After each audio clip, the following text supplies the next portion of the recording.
High বন্ধুরা, তোমরা সবাই কেমন আছো? আমি নীল। আজকের ভিডিওটা কিন্তু প্রথম পার্টটা কিন্তু তোমরা আগের ভিডিওতে দেখেছো। যারা কিন্তু মিস করে গেছো ওই ড্রয়িংটা, তারা কিন্তু ড্রয়িংটা দেখে নেবে। খুব সহজভাবে প্লাস আর মাইনাস দিয়ে কিন্তু আমি একটা ড্রয়িং করেছি। এই দুর্গা ঠাকুরটা পুরো ড্রয়িংটা কিন্তু দেখে মনে হচ্ছে কঠিন, কিন্তু খুবই সহজভাবে একটা প্লাস আর মাইনাস দিয়ে কীভাবে ড্রয়িংটা করা যায় সেটা কিন্তু সম্পূর্ণ তোমাদের আমি দেখিয়ে দিয়েছি। যারা মিস করে গেছো তারা কিন্তু আগের ভিডিওতে দেখে নেবে। এই ভিডিওতে শুধুমাত্র আমি ফেস ড্রয়িংটা করছি, শুধুমাত্র ফেসের কিভাবে কালারগুলো ডিটেলিং করা যায়। ফার্স্টে আমি চোখের ওপরটা কিন্তু আমি বানসিনিয়া দিয়ে দিলাম, তারপরে কিন্তু ওপরটা অরেঞ্জ কালার, তারপরে ডিপ ইয়েলো কালারটা করলাম। এখন যেটা করছি এটা কিন্তু ডার্ক ব্রাউন। এই ডার্ক ব্রাউনটা চোখের ওপরের দিকে একটু দিয়ে দিলাম। বানসিনিয়ার পরে চোখের উপর ডার্ক ব্রাউন। এখন যেটা করছি একটু ভার্মিলিয়ান ইউজ করছি হালকা হাতে। এই ভার্মিলিয়ানটা কিন্তু চোখের তলাতে হালকা করে দিয়ে দিলাম। এই জিগটা হালকা করে একটু অরেঞ্জ ঘষে দিচ্ছি এবং অরেঞ্জটা নিচের দিকে নামিয়ে দিলাম। এবার একটুখানি ডিপ ইয়েলো চোখের তলাটা ইউজ করে দিলাম।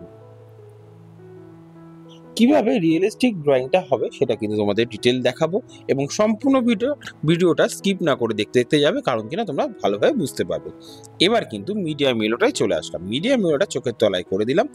এবার দেখো চোখের তলায় সুন্দরভাবে ভালোভাবে নিচটা করে দিলাম। এবার এখানে কিন্তু একটুখানি হালকা হাতে দু সাইডেই কিন্তু বানসেনা ইউজ করে দিলাম, এবং চোখের পাশ থেকে গলার সাইডটা মুখটা যে কালারটা করছি এটা কিন্তু ভার্মিলিয়ান কালার। এই ভার্মিলিয়ান কালারটাকে এই সাইড বাই সাইড নিচের দিকে কিন্তু নিয়ে আসলাম।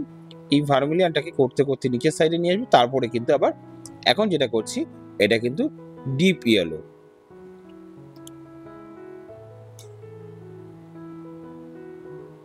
এইভাবে নিচের দিকে হালকা হাতে করতে করতে যেতে হবে ড্রয়িংটা। এরপরে কিন্তু হালকা করে এই দিকটা কিন্তু ডিপ ইয়েলোটা করে দিচ্ছি আবার।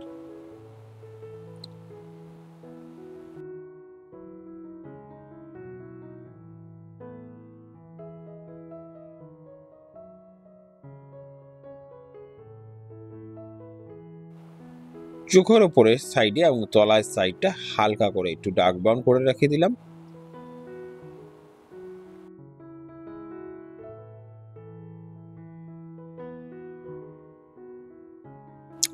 দুটো চোখের সাইডে কিন্তু আর একটু ডার্ক ব্রাউন পরে। এবার এখন যেটা করছি এটা কিন্তু ভার্মিলিয়ান। দুটো সাইডই সেম সেম করে ভার্মিলিয়ান করব। এই যে ভার্মিলিয়ানটাকে করে দিলাম, করার পরে একটু অরেঞ্জ অ্যাড করে দিচ্ছি। তারপরে মনে রাখবে দুটো সাইডে ডিপ কালার করতে করতে হালকার দিকে যাব। এবার এখানে একটুখানি হালকা হাতে কিন্তু মিডিয়াম ইয়েলোটা করে দেবো। এরপরে এটা যেটা করছি এটা ডিপ ইয়েলো, পরপর হালকা করছি এবং ডিপ কালার করছি। এক সাইডের গুলো সবসময় ডার্ক হবে এবং পাশের গুলো কিন্তু হালকা কালার হয়ে যাবে। এইভাবে আমি একটু মিশিয়ে দিলাম, তোমরা চাইলেও হালকা করে মিশিয়ে নিতে পারবে।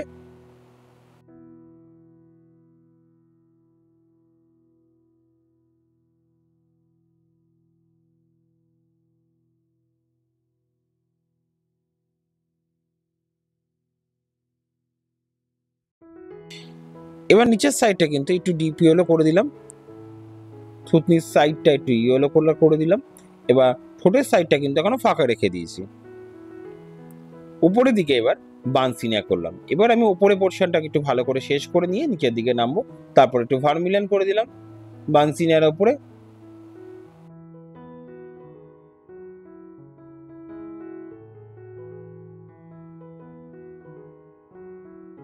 তারপরে অরেঞ্জ আর একটু ইয়েলো অ্যাড করে দিলাম তার মধ্যে।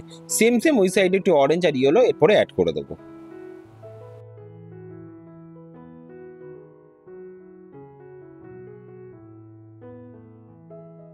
এরপরে একটু মিডিয়াম ইয়েলো, ডিপ ইয়েলোর পরে এবার একটু মিডিয়াম ইয়েলো করছি, একটু হালকা হয়ে গেল কালারটা। Deep yellow, medium yellow, orange দিয়ে এই আঁকাটা কিন্তু কমপ্লিট হবে।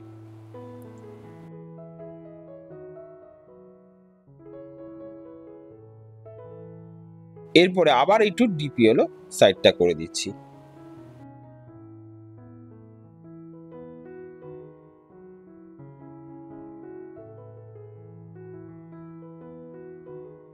এবার কিন্তু একটু নাকের সাইডটা এনে ফাঁকা রেখেছি, কারণ এখানটায় কিন্তু একটু লেমন ইয়েলো অ্যাড হবে। এই প্রথমবার কিন্তু লেমন ইয়েলো অ্যাড করছি একটু হালকা হাতে। এরপরে কিন্তু আবার ডিপ ইয়েলো দিয়ে এটাকে ম্যানেজ করে দেবো এবং হোয়াইট হোয়াইট জায়গাগুলোকে সম্পূর্ণ কমপ্লিট করে দেবো।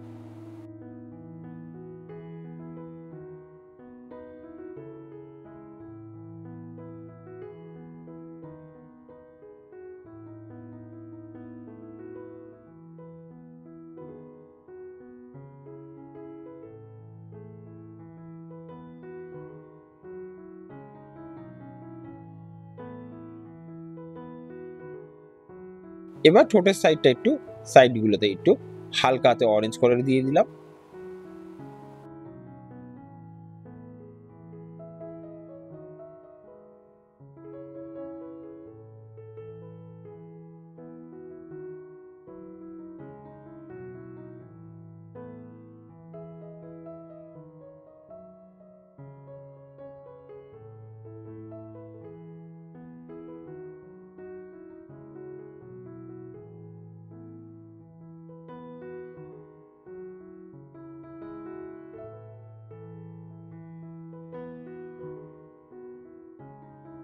এবং নাকচাপির জায়গাটা কিন্তু আমি কিন্তু এখানে ডার্ক ব্রাউন কালারটাকে হালকা করে করলাম এটা শেডিং এর জন্য।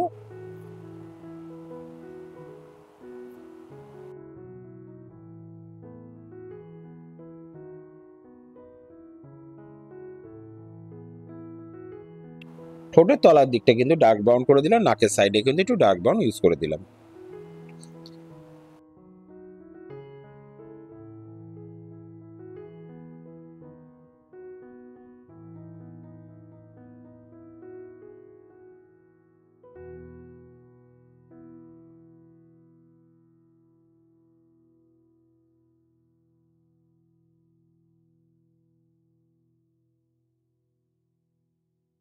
ঠোঁটের জায়গাটা একটু ভার্মিলিয়ান কালার করলাম আর একটু মাঝখানে অরেঞ্জ করে অ্যাড করে দিলাম।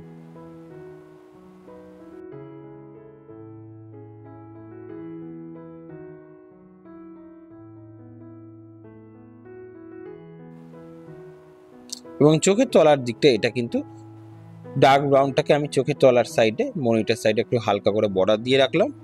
ওই ছোট ছোট ডটগুলোকে রাখিয়ে দেবে, ওটা ফাঁকা থাকবে, অনেক সময় করার সময় কালো রংটা ঢুকে যেতে পারে, পরবর্তী সময় তোমরা তুলি দিয়ে বা কোনো হোয়াইট পেন দিয়ে ওটাকে হোয়াইট করা যাবে।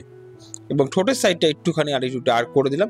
এগুলো করতে করতে দেখবে কোথায় কি ফাঁকা আছে, কোন জায়গাটা ডিপ আছে, কোন জায়গাটা একটু ডিপ হবে, সেটা কিন্তু তোমরা করবে যতক্ষণ, তখনই কিন্তু আরো ভালো বুঝতে পারবে কোথায় কি রংটা দিলে কিন্তু ভালো হবে। এবার এই দিকটা একটুখানি বানসিনি অ্যাড করে একটু ডার্ক করে দিচ্ছি আমি চোখের সাইডটা, চোখের তলার দিকটা।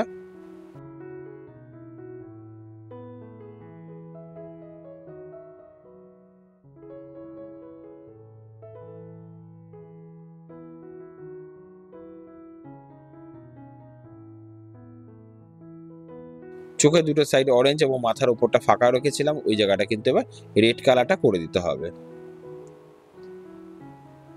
এখানে রেড কালারটাকে একটু ডার্ক করে করবো, তাহলে সিঁদুরটা বেশ প্রমিনেন্ট এবং ভালো লাগবে।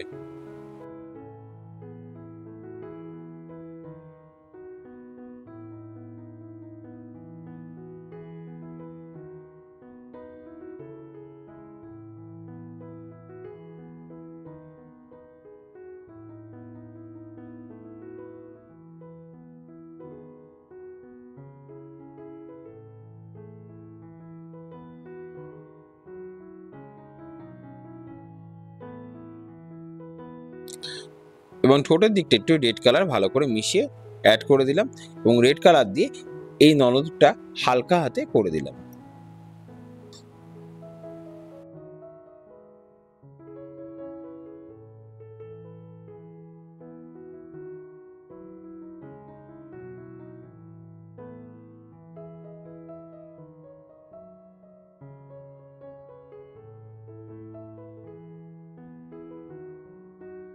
কালো বর্ডার পেন্সিলে কাজ খুব সাবধানে এবং ভালোভাবে করবে, এটা কিন্তু খুব ইম্পর্টেন্ট। কালো বর্ডার পেন্সিল করার সময় দেখবে বেরিয়ে না যায় এবং হাতটা ঠোঁটের ওপরে বা নিচের সাইডে কোনো জায়গায় টাচ হলে আঁকাটা কিন্তু অনেক সময় নষ্ট হয়ে যেতে পারে। আমার অনেক সময় হয়েছে, তাই তোমাদের আগে থেকে সাবধান করে দিচ্ছি।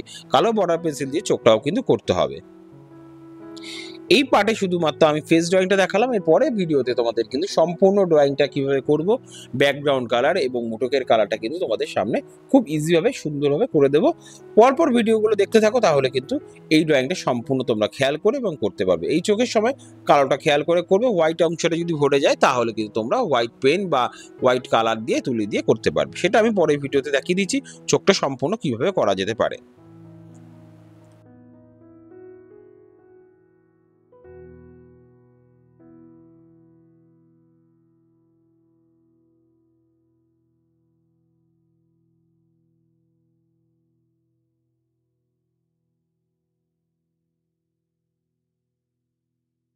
চোখের ওপরে এবং নিচে এবং কালো অংশটা কিন্তু আমি করে দিলাম। এই বর্ডার পেন্সিল দিয়ে কাজটা কিন্তু খুব ধীরে এবং সাবধানে করবে। আশা করি বন্ধুরা ভালো লেগেছে, ভালো লাগলে কমেন্টস করে জানিও আর সাবস্ক্রাইব করতে ভুলো না।